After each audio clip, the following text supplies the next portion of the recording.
তাহলে আল্লাহ পাক কিন্তু তার ফেরেশতাদেরকে জিজ্ঞাসা করতেছে। আল্লাহ পাক তো জানেন, জানেন না? তিনি তো জানেন, দেখেন, সব কিছুই জানেন, সব কিছুই দেখেন। এরপরে আল্লাহ ফেরেশতাদেরকে জিজ্ঞাসা করতেছে, ও আমার ফেরেশতারা, তোমরা যখন দুনিয়াতে সকালবেলা ভোরবেলা অবতরণ করো, তখন আমার বান্দাদেরকে তুমি কোন অবস্থায় দেখো? তোমরা কোন অবস্থাতে দেখো? ফেরেশতারা উত্তর দেয়, ইয়া আল্লাহ জাল্লা শাআনুহু, হে আমার পরওয়ারদিগার, হে রব্বুল আলামিন, দুনিয়াতে যখন আমরা ভোর রাত্রিতে অবতরণ করি, তখন আমরা দেখি আপনার বান্দা ইবাদত দিয়ে দিনের প্রথম শুরু করে। কি করে? ইবাদত দিয়ে দিনটা শুরু করে।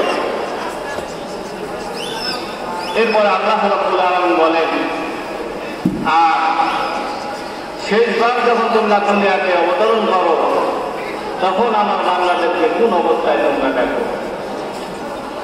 ফেরেশতারা বলে, আমার পরওয়ারদিগার রব্বুল আলামিন, আমরা যখন দিনের শেষ প্রান্তে রাতের শুরুতে আমরা যখন দুনিয়ার অবতরণ করি, তখনও দেখি আপনার বান্দারা ইবাদতে কাটাচ্ছেন, তাদেরকে ইবাদতের মধ্যেই আমরা দেখি।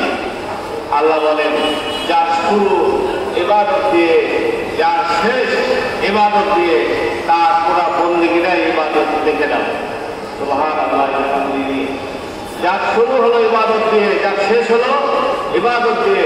আমাদের দেশের মুরব্বীরা একটা কথা বলে, শেষ ভালো যার সব ভালো তার। আমার কথা মনে আপনারা বুঝতে পারছেন না।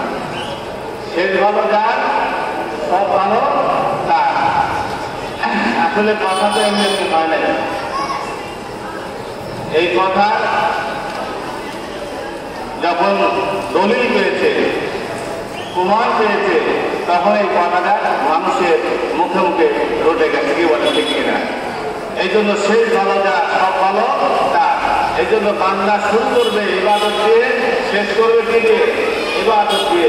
এটাই হলো মুসলমানের জিন্দেগি, মুসলমানের বন্দেগি, ইমানদারের জন্য এটাই কর্তব্য। তা আল্লাহ পাক আমার আপনার জন্য ফেরেশতাদের সাথে কৌশল বিনিময় করেন। আল্লাহ রাব্বুল আলামিনের নবী মুহাম্মদুর রাসূলুল্লাহ সাল্লাল্লাহু আলাইহি ওয়াসাল্লাম হাদিস শরীফের মধ্যে ইরশাদ করেছেন, ইন্না লিকুল্লি কওমিন ঈদান ওয়া হাযা ঈদুনা। রাওয়াহুল বুখারী। বুখারী শরীফের একটি হাদিসে বলা হয়েছে,